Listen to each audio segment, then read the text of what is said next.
Just have a barbaric, inhumane sociopath that would do this.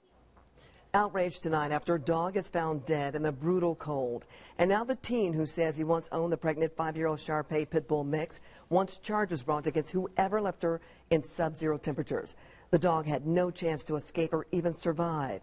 Marion Grant County Animal Care and Control is now investigating this case, but our David McAnally tells us others are already taking action, hoping to find the person responsible. Here in Marion, at Animal Control and at the Humane Society, they want answers to an animal cruelty case that they call shocking in The Killer, the Cold.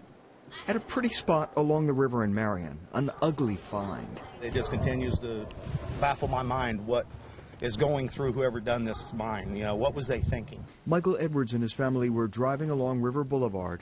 They were coming past the river, past the railroad trestle.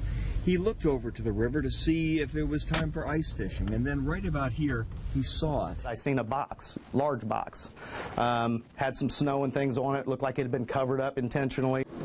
He walked the dozen or so steps into the woods and pulled off the cover. I was angry, I was upset, I was disgusted. Because inside the dog cage, he found an adult female mixed breed dead. It looks like somebody that's got some real problems. That they thought this was the answer. They thought that there was nothing else available. Frozen to death in a cage down by the river. So obviously your heart breaks for those animals, and there's nothing you can do, but it makes you very angry. The Marion Grant County Humane Society's Brenda Vollmer hopes a $100 reward brings in the tip that identifies who would allegedly leave the dog to die in sub-freezing temperatures. If you can do this to an animal that can't speak for itself, that can't help, it did nothing, that you can do that to anybody. That's why Michael Edwards says it's critical somebody's found and punished. I can't even stress how important it is, because if this person's willing to do this with this dog, do they have other animals? Is there children involved?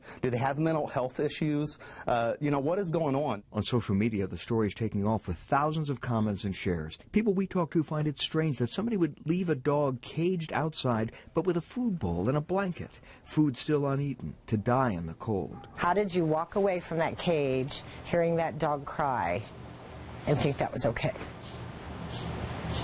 I don't know how you do that. If you have information in this case, there is that $100 reward. We can give you the telephone number. You'll find it at our website, WTHR.com, in the web version of this story. David McAnally, Channel 13 Eyewitness News.